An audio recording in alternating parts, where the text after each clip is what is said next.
Subscribe करे खातिर लाल button दबाई और भोजपुरी के ताजा अपडेट पहले पावे खातिर घंटी वाला बटन दबाई।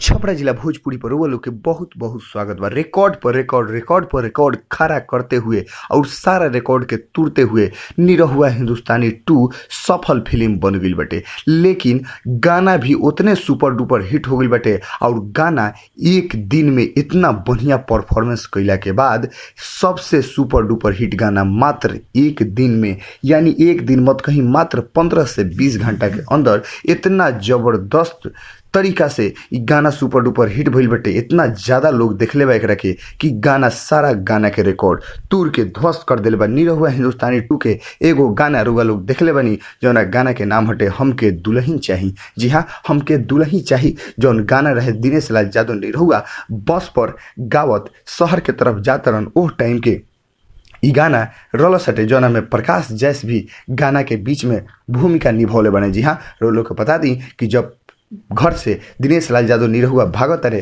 तब बस पर गाना गाते हुए शहर के तरफ जा रहल बने। वही टाइम ई गाना भइल बटे भोजपुरी के चर्चित लय पूर्वी निर्गुण के लय टाइप से गाना गावल गई बटे जौना गाना के नाम है हमके दुल्हन चाही, जौन की भोजपुरी के पर्सनल वेबसाइट वेब चैनल के माध्यम से जैसे ही गाना छूटल हटे 15 घंटा के अंदर में 4 लाख लोग से भी ऊपर लोग एकरा के देख ले बटे। यानी समझ जाई कि गाना सबसे सुपर डुपर हिट साबित भइल बाटे। भोजपुरी इंडस्ट्रीज में निरहुआ हिंदुस्तानी 2 फिल्म तो सफल रहबे करी, साथे साथे एकर गाना भी लोग बहुत ज़्यादा पसंद कैलस। अभी तो पूरा बाकी बटे, अभी तो 24 घंटा भी नहीं भइल तो इतना गाना लोग देखलस। अभी आगे कितना हुई रुआ लोग के अगर विश्वास ना होके तो बस वेब चैनल खोली देखी निरहुआ के गाना। जी हाँ, भोजपुरी के ताजा तरीन खबर लोग के बीच ऐसे ही लिया बस लाल बटन दबा के सब्सक्राइब करी।